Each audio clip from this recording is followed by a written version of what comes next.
ओम नमोरियंताणं नमो सिद्धाणं नमो आर्याणं नमो उवज्जायाणं नमो लोहे सव्वसाहुणं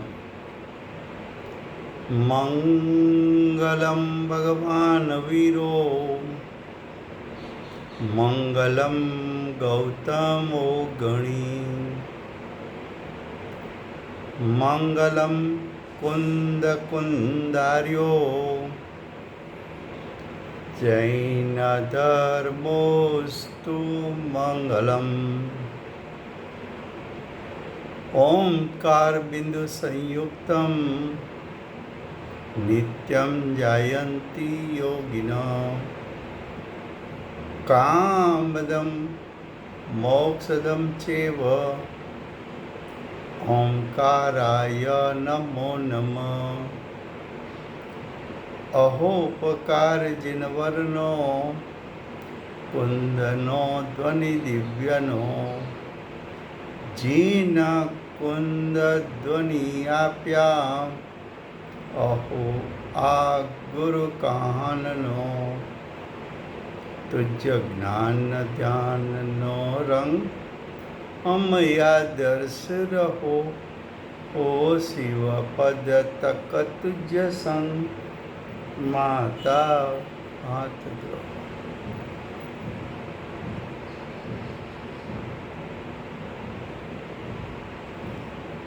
पूज्य गुरुदेव के शिष्य में शिरोमणि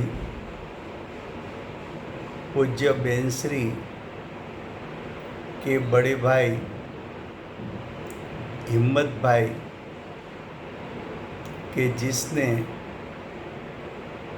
पंच परमागम का अनुवाद गुजराती भाषा में किया है, ऐसे पंडित रत्न हिम्मत भाई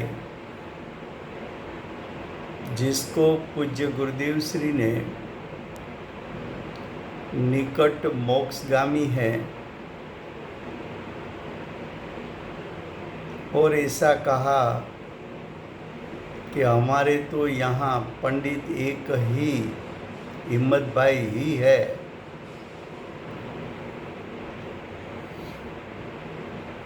ऐसे पंडित रत्न हिम्मत भाई का जीवन परिचय दिगंबर जैन स्वाध्याय मंदिर ट्रस्ट ने ऊंडा आदर्श आत्मार्थी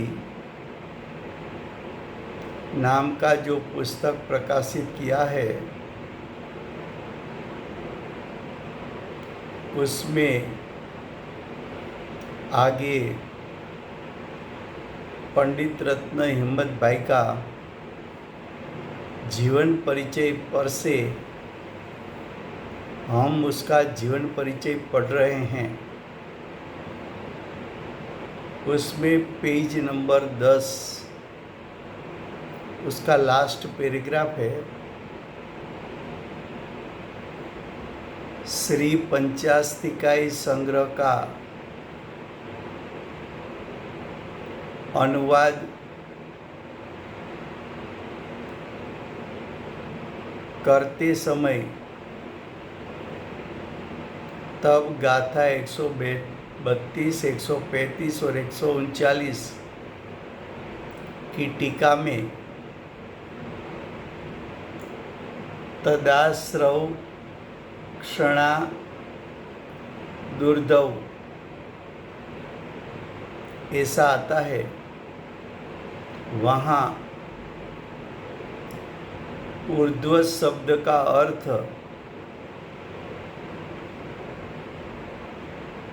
सोचने में बहुत समय लगा था, क्योंकि ऊर्ध्व शब्द का अर्थ बाद में होता है।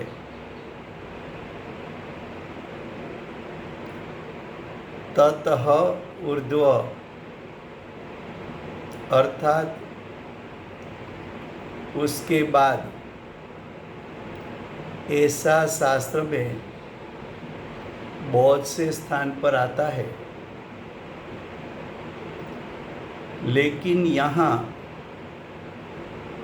ऊर्ध्व का काल अपेक्षा से समय भेद,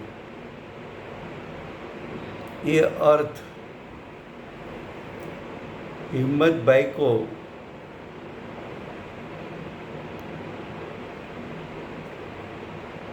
ठीक लगता नहीं था। રાજભાઈ જરા અવાજ ધીમો છે ભાઈ, જરા થોડુંક લાઉડલી પોલીસ પાસે થોડુંક. હા માઇકમાં કંઈક. हाँ हाँ હવે વેરી ગુડ, હવે એક્સલન્ટ, થેન્ક યુ. हाँ, यहाँ ऊर्ध्व का काल अपेक्षा से समय भेद ये हिम्मत भाई को ठीक यानी अच्छा नहीं लगता था। यहाँ तो जीव जैसा भाव करते हैं वही समय नया कर्म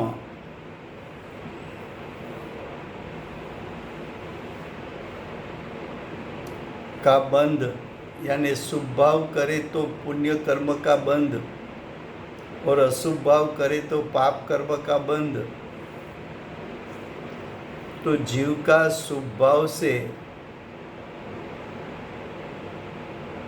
जो जड़ पुण्य कर्म बंद होता है, उसको अनुसरण करके उसके पीछे पीछे जीव का ही शुभ भाव भी पुण्य कहलाता है। यहाँ पीछे पीछे ऊर्ध्व का अर्थ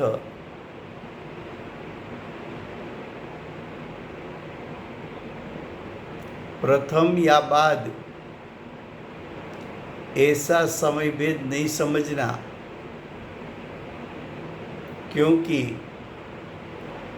भाव कर्म द्रव्य कर्म दोनों एक साथ होता है, उसमें समय का अंतर नहीं होता। समय अपेक्षा से बाद में ऐसा नहीं, लेकिन भाव अपेक्षा है पीछे पीछे, अर्थात जड़ पुण्य को अनुसरण करके उसके पीछे पीछे जीव का शुभ भाव भी पुण्य कहलाता है, ऐसा समझना। देखो क्या बता रहे हैं कि पंचास्तिकाई शास्त्र का अनुवाद हो रहा था। गाथा 132, 135, 139 उसकी टीका में ऊर्ध्व शब्द आता है।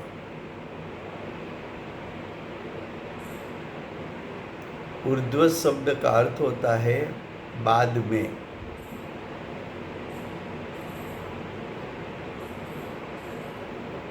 बाद में उसका अर्थ काल अपेक्षा से समय भेद है, लेकिन ऐसा अर्थ पंडित जी को ठीक लगता नहीं था। क्यों ठीक नहीं लगता था?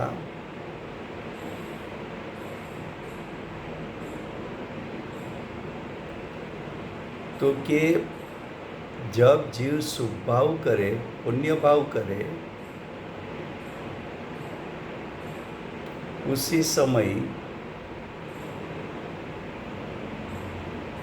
पुण्य कर्म का बंध होता है। और जब जीव अशुभ भाव करे तो उसी समय पाप कर्म का बंध होता है। तो यहाँ समय भेद तो है नहीं।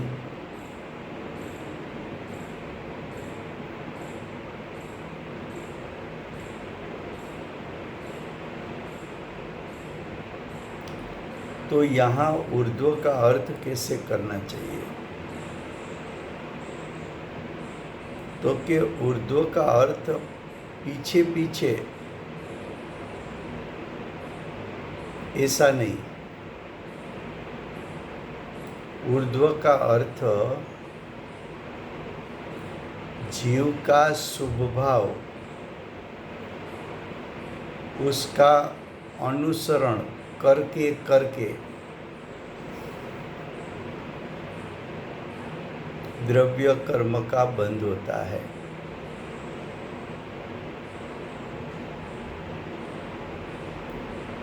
पीछे पीछे का अर्थ तो आगे पीछे हो जाता है, और आगे पीछे ऐसा अर्थ करो तो समय भेद हो जाता है। तो ये भाव तो सिद्धांत अनुसार बैठता नहीं है। सिद्धांत अनुसार बैठता क्यों नहीं है? कि समय भेद करो तो उसका अर्थ तो ये हो गया कि शुभ जीव ने शुभ भाव प्रथम समय किया और दूसरे समय द्रव्य कर्म का बंध हुआ। तो ऐसा समय भेद तो है नहीं। तो ऊर्ध्व का अर्थ क्या करे?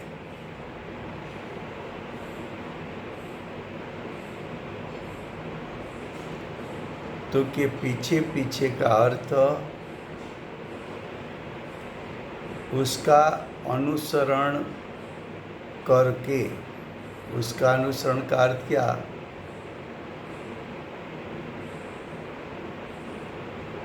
कि जड़ पुण्य कर्म का उदय को अनुसरण करके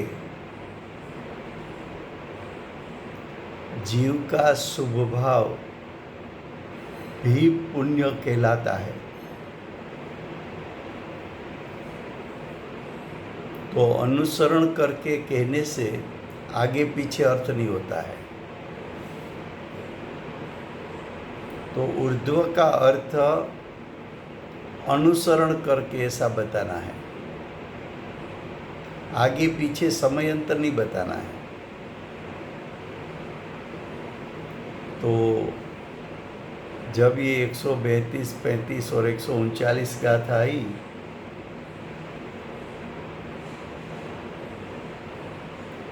तब पंडित जी को ऊर्ध्व शब्द का अर्थ क्या करे वो बैठता नहीं था। तो पंडित जी की रीति ऐसी थी कि जहाँ भाषांतर बैठता नहीं है तो वहाँ रुक जाते थे, आगे नहीं चलते थे। क्यों? कि जहाँ रुके हुए है उसका अर्थ नहीं बैठेगा तो आगे का अर्थ उसका उसके साथ जो पूर्वापर संबंध है वो पूर्वापर संबंध छूट जाएगा। तो जहाँ रुक गए उसका सॉल्यूशन नहीं मिलता तब तक पंडित जी आगे नहीं चलते थे भाषांतर करने के लिए। लेकिन जब उसको ऊर्ध्व शब्द उसका अर्थ बहुत सोचने के बाद ख्याल में आया कि उसका अर्थ अनुसरण करके ऐसा करना चाहिए। तब उसको लगा कि सिद्धांत से ये बात बैठती है कि पुण्य कर्म का उदय आया, उसका अनुसरण करके जीव ने जो भाव किया, शुभ भाव किया, उसको भी पुण्य यानी भाव पुण्य कहने में आता है। तो ऊर्ध्व का अर्थ अनुसरण करना।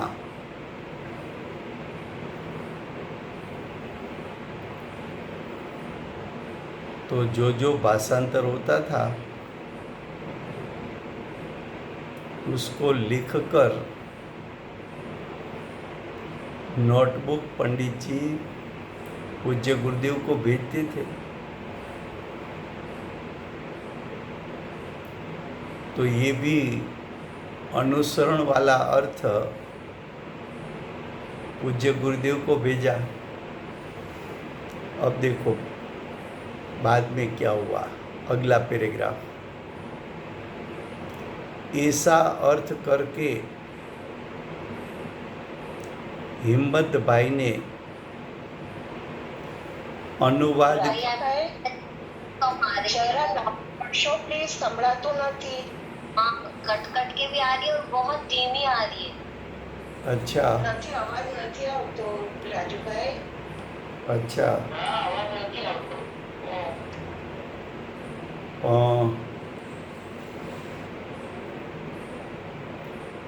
अब 2 मिनट देखो, नहीं आता है तो फिर से मुझे कंप्लेंट करना।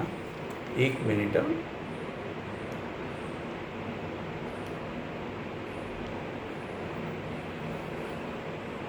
अगला માઇકમાં બોલો ને, હમણાં જે બોલ્યા ને એ માઇકમાં બોલશો તો પરફેક્ટ આવ્યું ભાઈ।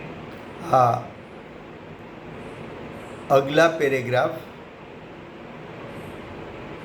ऐसा अर्थ करके हिम्मत भाई ने अनुवाद की नोटबुक पूज्य गुरुदेव को पढ़ने के लिए भेजी। ये अर्थ पढ़कर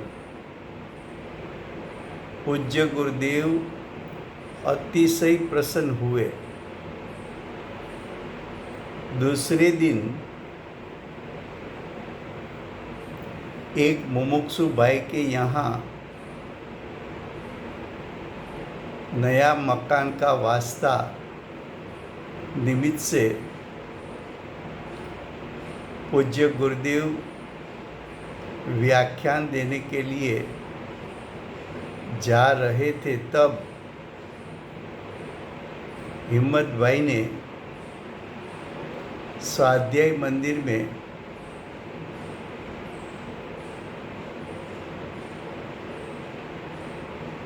पहले आ जाने से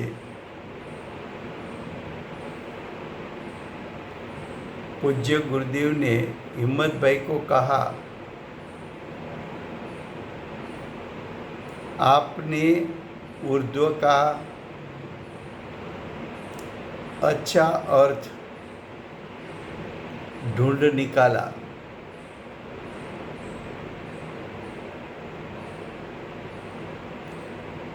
यहाँ आया हुआ उर्दू शब्द का अर्थ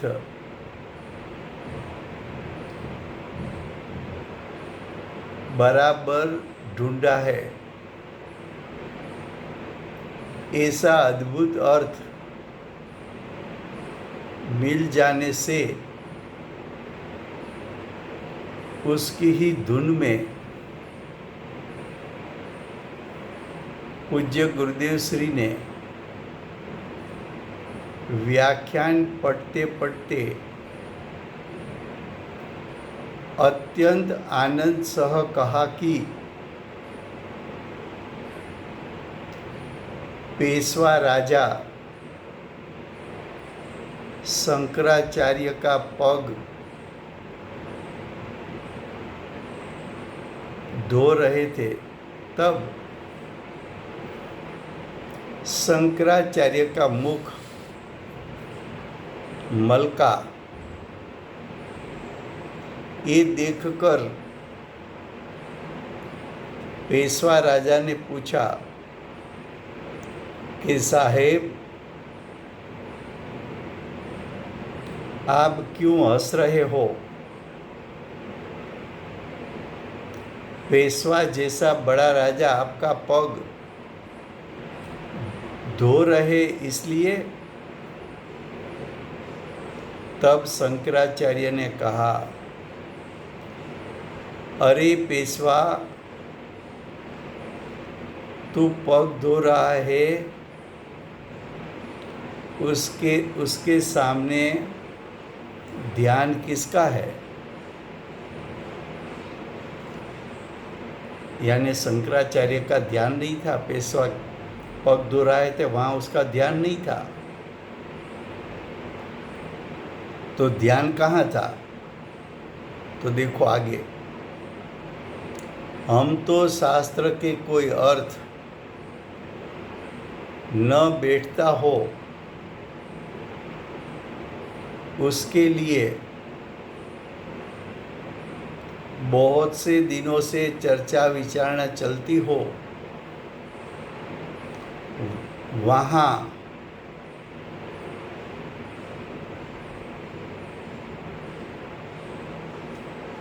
अचानक सच्चा अर्थ समझ में आ जाए,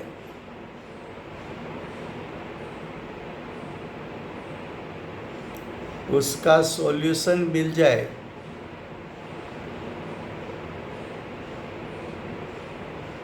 और उसका हमें जो आनंद आता है उसकी तो क्या बात करें। ऐसा आज हमें हुआ। पूज्य गुरुदेव कहते हैं कि ऐसा आज हमें हुआ कि पंचास्तिगाई संग्रह में हिम्मत भाई ने ऊर्ध्व का अर्थ बहुत अच्छा ढूंढ निकाला। ऊर्ध्व का अर्थ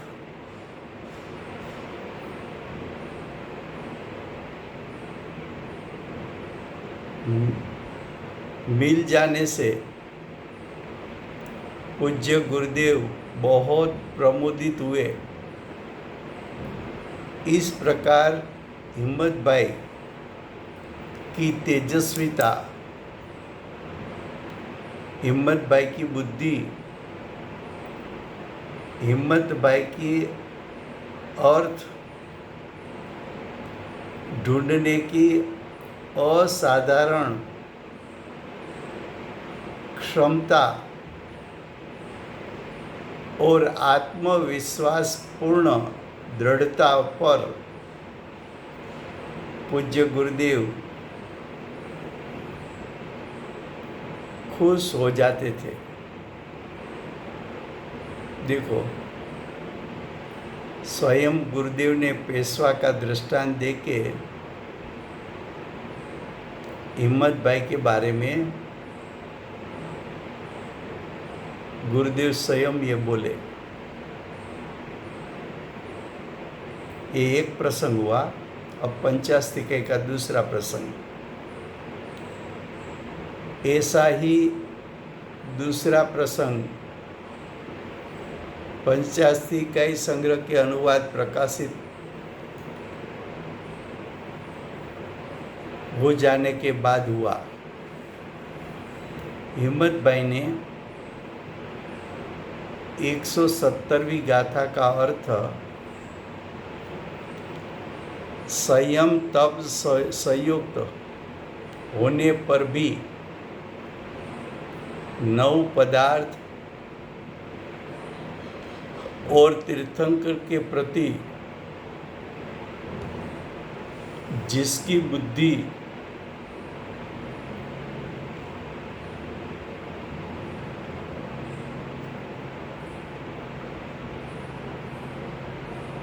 जुड़कर वर्तती है और सूत्रों के प्रति जिसकी प्रीति, जिसकी रुचि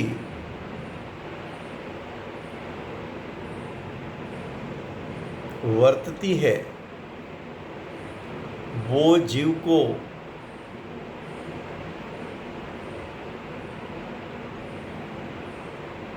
निर्वाण,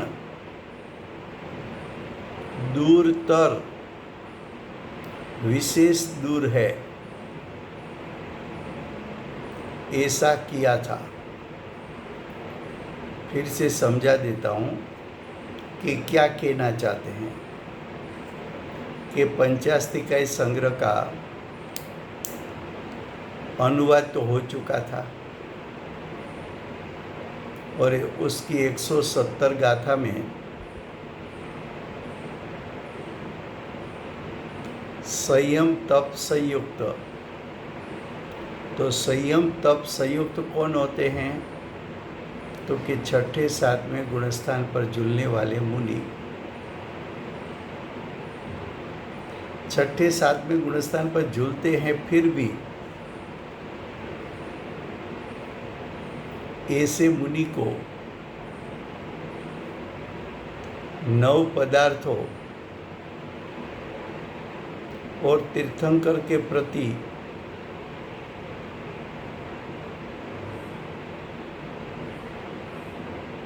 जिसकी बुद्धि यानी जिसका उपयोग जुड़ता है,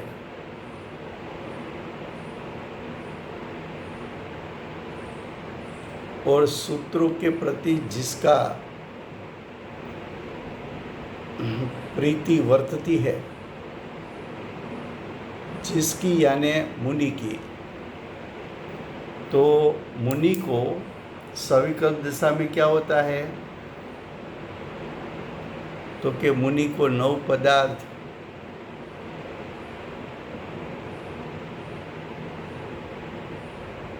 उसका चिंतन मनन, आगमों की रचना करना, उपदेश देना, तीर्थंकर के स्रोत बनाना,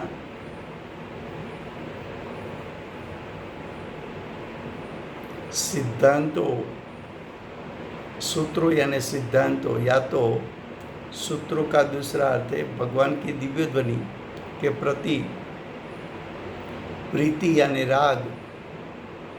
कौन सा राग? संज्वलन का।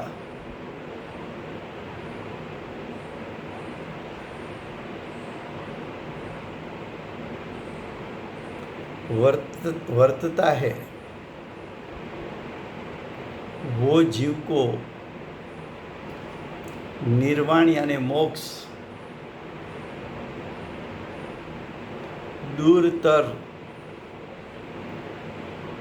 यानी विशेष दूर है, ऐसा अर्थ पंडित जी ने 170 गाथा में संयम तप संयुक्त जीव के लिए किया, यानी छठे सातवें गुणस्थान पर झूलने वाले मुनि के लिए किया। ऐसा अर्थ पंडित जी ने क्यों किया कि अगर छठे सातवें गुणस्थान में मुनि संज्वलन के राग में रुक जाते हैं, तो ये संज्वलन का राग भी शुद्धता का घातक होने के कारण श्रेणी आरोहण नहीं होती, और जब तक श्रेणी आरोहण नहीं होती तब तक मोक्ष की प्राप्ति नहीं होती।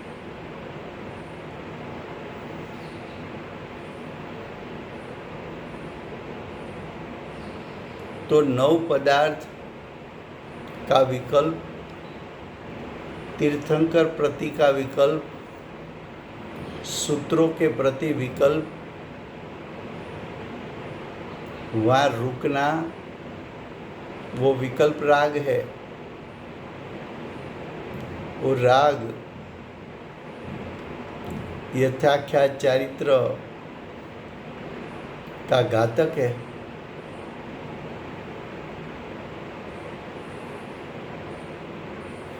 तो ऐसे राग में जो रुक जाएंगे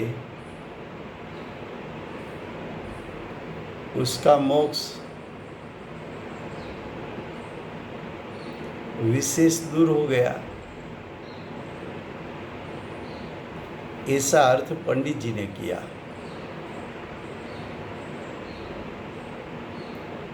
जब ये किसी ने पढ़ा होगा ये बात,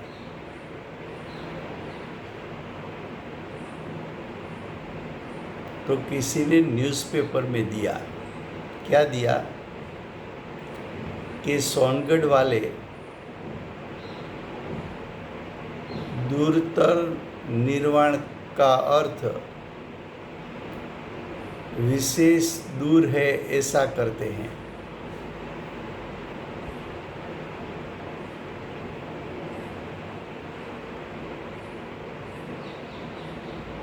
और दूसरी एक व्यक्ति ने, प्रतिष्ठित व्यक्ति ने उसके पुस्तक में ऐसा अर्थ किया था कि उसको मोक्ष कोई दूर नहीं,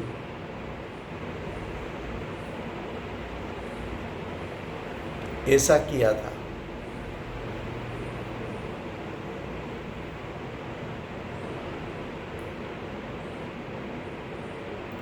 तो दूरतर, एक पंडित जी ने अर्थ ऐसा किया कि विशेष दूर। किसी ने न्यूज़पेपर में छापा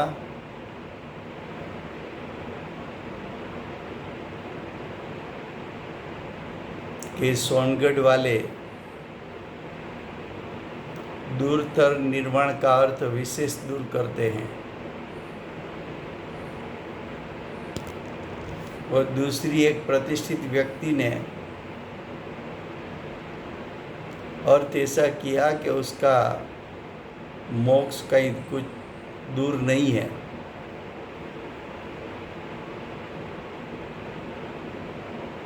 ये बात जाहिर सभा में गुरुदेव के चालू प्रवचन में गुरुदेव ने पंडित जी को पूछा। देखो, पूज्य गुरुदेव श्री व्याख्यान में ही हिम्मत भाई को पूछा, क्या दूसरे लोग ऐसा अर्थ करते हैं?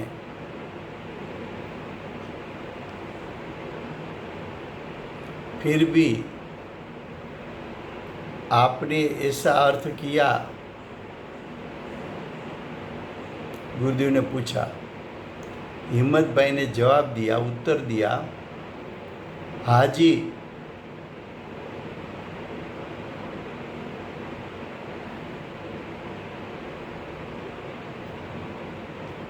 फिर पूज्य गुरुदेव ने पूछा कि अनुवाद करते समय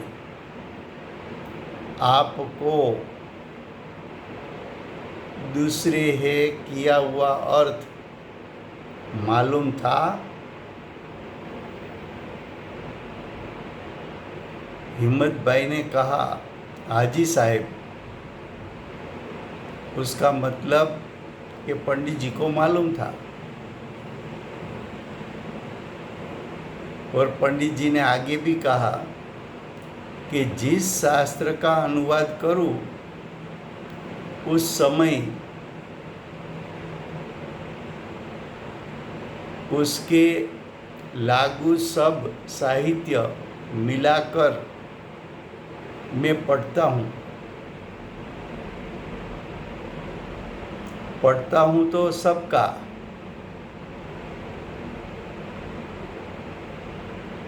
फिर स्वतंत्रपणे सोचकर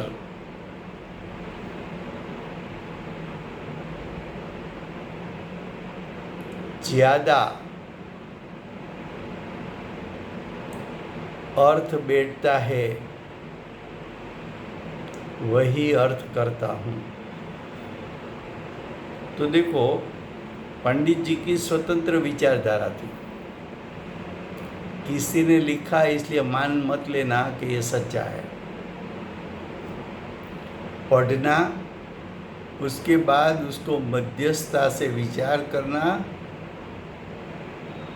और उसमें क्या सही है, यहाँ आचार्य भगवान क्या कहना चाहते हैं, ये विषय में आचार्य भगवान का क्या भाव है, और यहाँ कौन सा अर्थ ही बैठना चाहिए, इस सब का चारों दिशा से सोच करके पंडित जी अर्थ निकाल कर लिखते थे, अनुवाद करते थे। तो ये सब चर्चा हुई जाहिर सभा में। बाद में गुरुदेव ने क्या कहा? पूज्य गुरुदेव ने कहा कि आपका अर्थ सही है। सही क्यों कहा? तो गुरुदेव ने उसका कारण दिया। जिस प्रकार शुभ राग की सूक्ष्म भी वृत्ति छूटेगी नहीं, उसको निर्वाण विशेष दूर है, यही अर्थ यथार्थ है।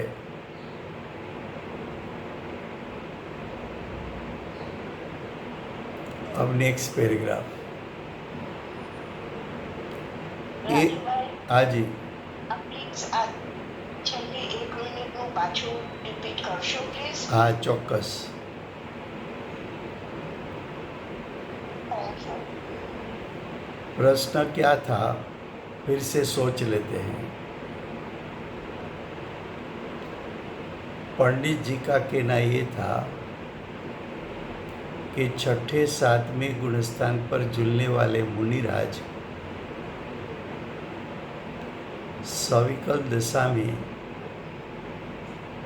उसको तत्वों का श्रद्धान होता है,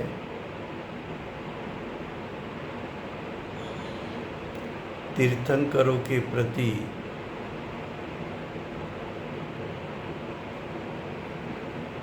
भाव होने से उसके स्रोत आदि भी बनाते हैं, और तीर्थंकर के मुख से निकली हुई वाणी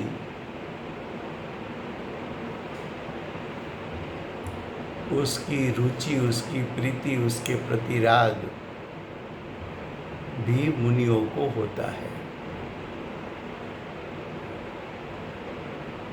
लेकिन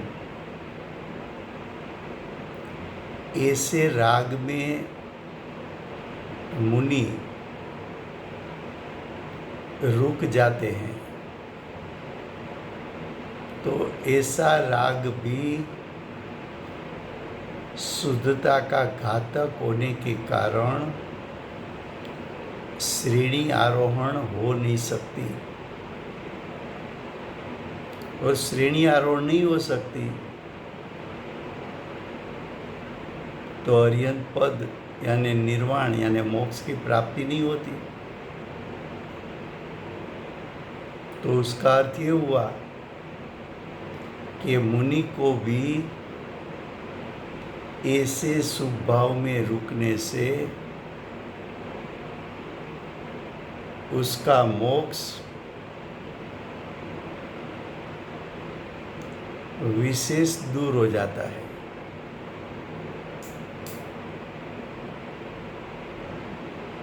तो दूसरे जीवों को ये बात बैठी नहीं,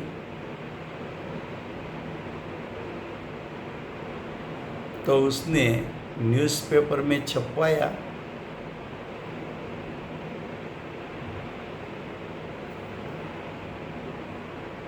कि सोनगढ़ वाले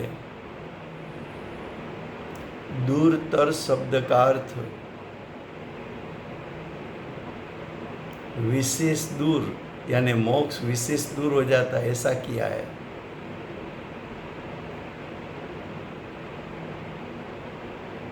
और एक प्रतिष्ठित व्यक्ति ने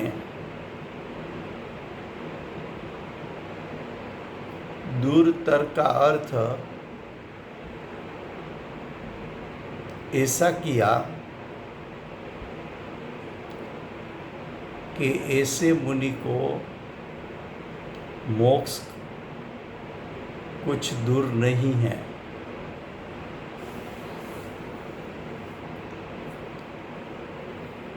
तो पूज्य गुरुदेव ने जाहिर सभा में प्रवचन के समय में पंडित जी को पूछा कि जब आपने भाषांतर किया तब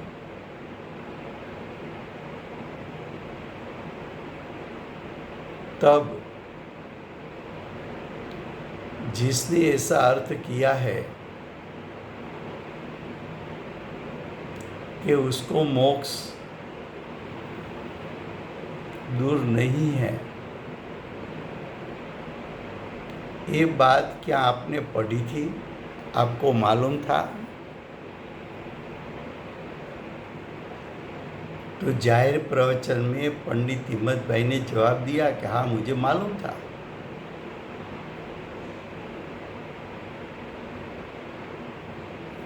पंडित जी ने वैसा भी कहा कि मैं जब अनुवाद करता हूँ तब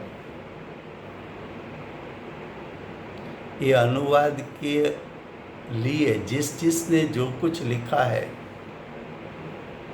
वो सब साहित्य में पढ़ता भी हूँ, लेकिन मैं स्वतंत्रपणे विचार करके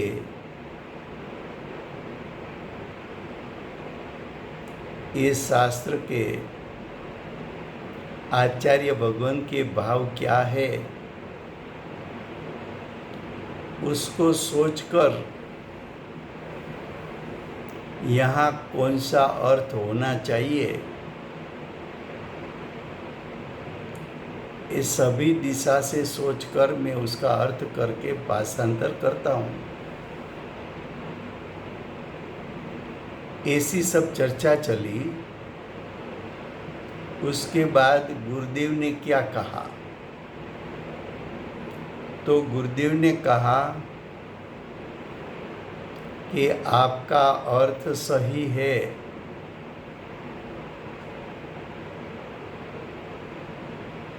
आपने जो मोक्ष विशेष दूर है ऐसा लिखा है वो सही है। सही क्यों है? तो गुरुदेव ने कारण दिया। जिसको यानी मुनि को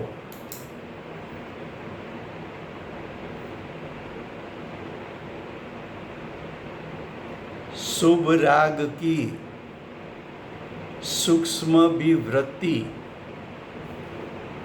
मुनियों को शुभ राग कौन सा था?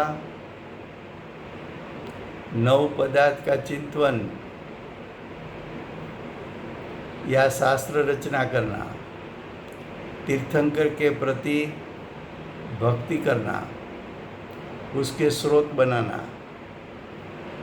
सूत्रों यानी भगवान की वाणी के प्रति प्रीति रखना, ये सब है तो राग।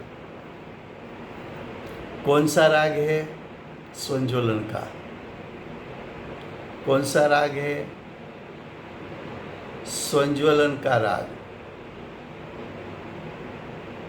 लेकिन ये संज्वलन का राग भी शुद्धता को घात करने वाला है। जब तक संज्वलन का तीव्र उदय है और उसमें जुड़ जाते हैं मुनिराज, तो श्रेणी आरोहण नहीं कर सकते। और श्रेणी आरोहण नहीं होता तब तक मोक्ष तो इतना दूर हो जाता है। तो गुरुदेव ने भी बताया कि पंडित जी ने जो अर्थ किया है वो सही है, क्योंकि शुभ राग की सूक्ष्म विवृत्ति छूटती नहीं है उसको यानी ऐसे मुनि को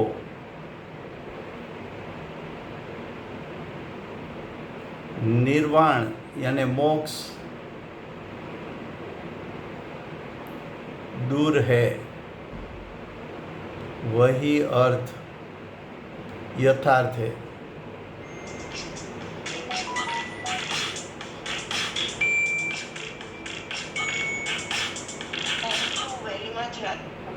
પણ રાજુભાઈ તો બી 15 ભાગમાં તો મોક્ષ હા, એ તો થઈ જાય પણ આ કેવું છે કે 5 પાંડવો ધ્યાનસ્થ અવસ્થામાં બેઠા હતા અને કૌરવોના ભાણેજે ઉપસર્ગ આપ્યો તો યુધિષ્ઠિર, ભીમ અને અર્જુન એ તો ધ્યાનસ્થ અવસ્થામાં લીન થઈ ગયા, પણ સહદેવ નકુળને મુનિઓ પ્રત્યે રાગ હોવાથી, ત્રણેય મુનિ પ્રત્યે રાગ હોવાથી માત્ર એટલો વિકલ્પ આવ્યો કે આ 3 મુનિરાજથી ઉપસર્ગ સહન થતો હશે કે નહીં, એટલો રાગ આવ્યો અને દેહ છૂટી ગયો। તો એ રાગના ફળમાં સ્વર્ગનું આયુષ બંધાણું સાગરોપમનું। તો સાગરોપમ વરસ એને મોક્ષ તો દૂર થઈ ગયો, ભલે એક જ બહુ છે પણ સાગરોપમ વર્ષ તો ખરા ને, એટલે અહીંયા એવું કહેવા માગે છે। બરોબર, થેન્ક યુ સો મચ। હા, હવે નેક્સ્ટ પેરેગ્રાફ। ये 170वीं गाथा में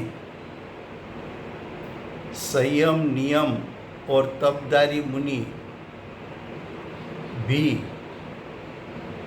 अगर सूत्रों यानी दिव्य ध्वनि,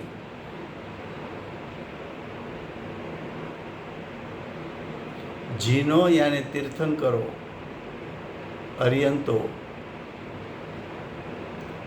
आदि प्रति सूक्ष्म भी राग रहे, वो राग होता है तो संजोलन का,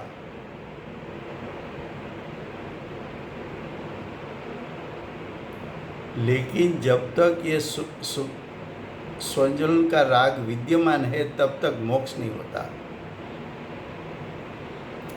रहे तो उसको मोक्ष विशेष दूर है, अर्थात उसको यानी मुनि को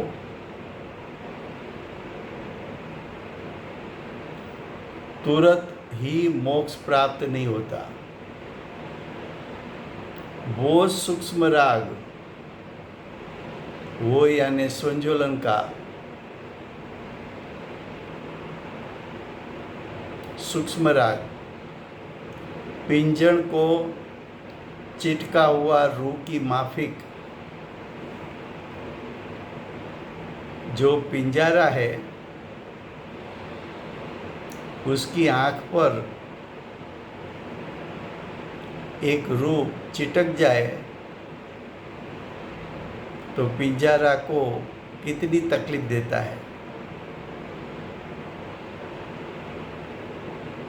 उसी प्रकार मुनि को इस सूक्ष्म राग में अटक गए तो वो सूक्ष्म राग मोक्ष की प्राप्ति में विघ्न रूप हो जाता है। क्या लिखा है? मोक्ष प्राप्ति में विघ्न होता है,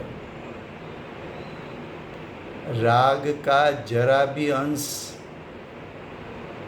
संज्वलन का राग तो अल्परागी है, जरा अंश भी मोक्ष को दूर करता है। इस प्रकार पूज्य गुरुदेव को हिम्मत भाई के प्रति बहुत विश्वास था।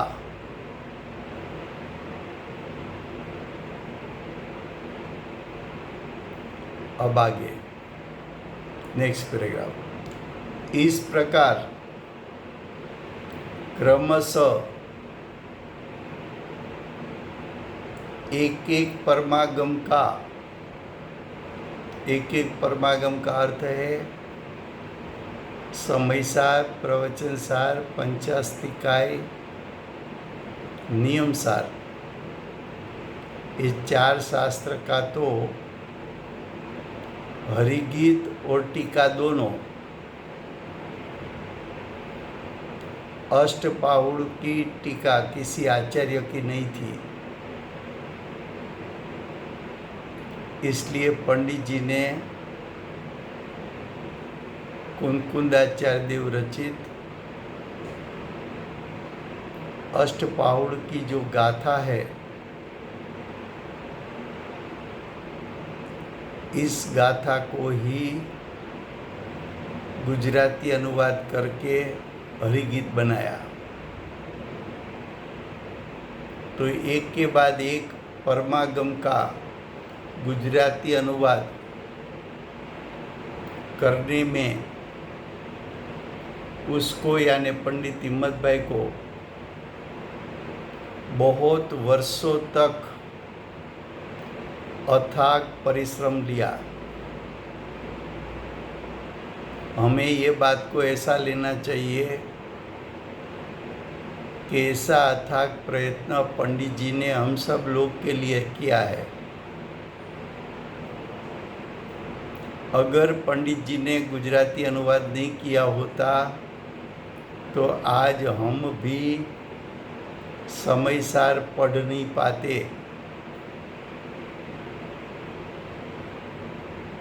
एक प्रकार से देखा जाए तो वर्तमान काल के महासमर्थ आचार्य भगवत कुनकुंदाचार्य देव के हृदय में जो भाव थे, वो भाव जो पंच परमागम ने उसने व्यक्त किया, अगर उसका भाषांतर नहीं होता तो हम भी कुनकुंदाचार्य देव रचित पंच परमागम का भाव समझ नहीं पाते। तो हम सभी के लिए पंडित जी ने बहुत वर्षों तक अथाक प्रयत्न किया है। तो समाज पर भी गुरु पंडित जी का उपकार है।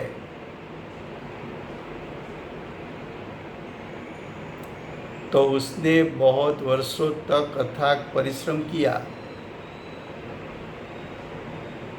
उसने बहुत सोच के आचार्य देव के मूलभूत भावों को यथार्थ रखकर मुमुक्षुओं को अति उपयोगी हो सके ऐसा गहराई वाले भाव के साथ अद्भुत यानी आश्चर्यकारी अनुवाद किया।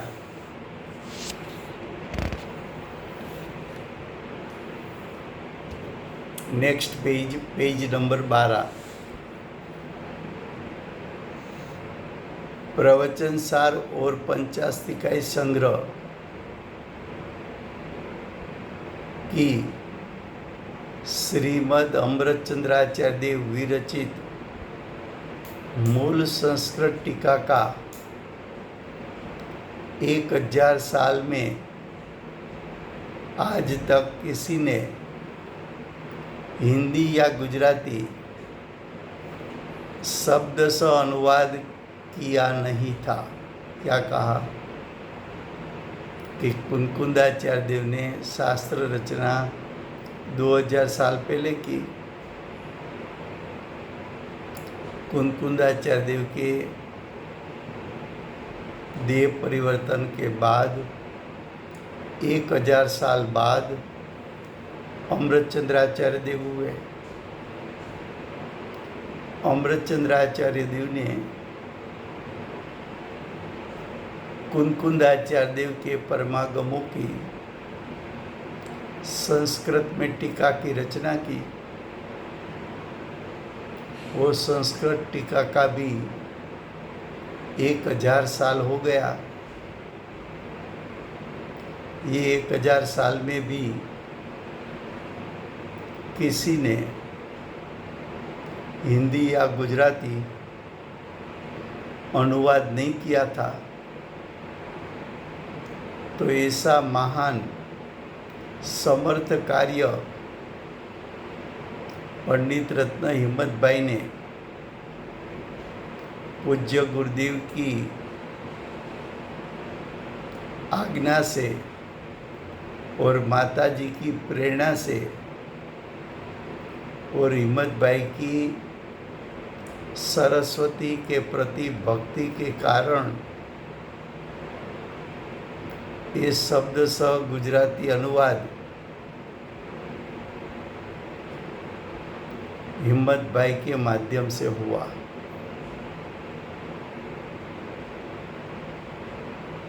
और अनुवाद में बहुत से स्थान पर भाववाही सुंदर फुटनोट लिखकर अद्भुत स्पष्टीकरण किया। अगर प्रवचन सार आदि शास्त्र में फुटनोट नहीं होती तो शायद बहुत से लोग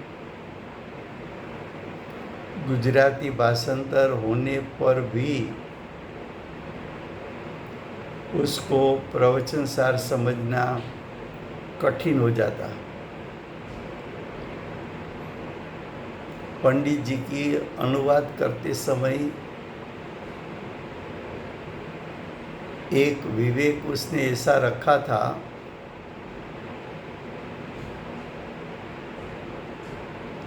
कि शब्द का जो मूल अर्थ है, आचार्य भगवान ने मूल शब्द कहे हैं, उसका जो अर्थ होता है वही अर्थ भाषांतर में लिखा। लेकिन वो शब्द के एकार्थवाचक एक से अधिक शब्द हो तो उसको फुटनोट में रखा। दूसरा, वो शब्द का एक से अधिक अर्थ हो तो वो भी फुटनोट में लिखा।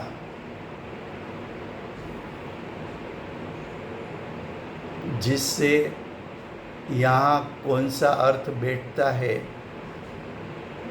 वो पढ़ने वाले को भी मालूम पड़े और उसका स्पष्टीकरण हो जाए। तो बहुत विनय विवेक पूर्वक मध्यस्थता रखते हुए पंडित जी ने ये सब फुटनोट लिखी। इसलिए मुमुक्षु जगत उसके प्रति बार बार उपरत भाव बिना अहो भाव की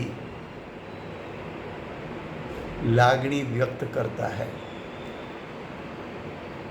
यहाँ तक हम रखते हैं, समय हुआ है। कल ये विषय पूर्ण होगा, परसों से फिर से समयसार शुरू होगा।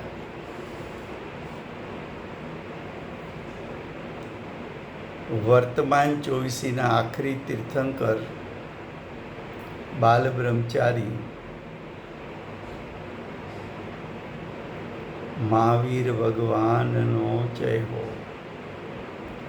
महाविद्य क्षेत्रे बिराजता प्रथम तीर्थंकर धर्म धुरंधर अनंत चतुष्टयना धारक दिव्य ध्वनिना दातार शासन उपकारी श्री सिमंदर भगवाननो जय हो।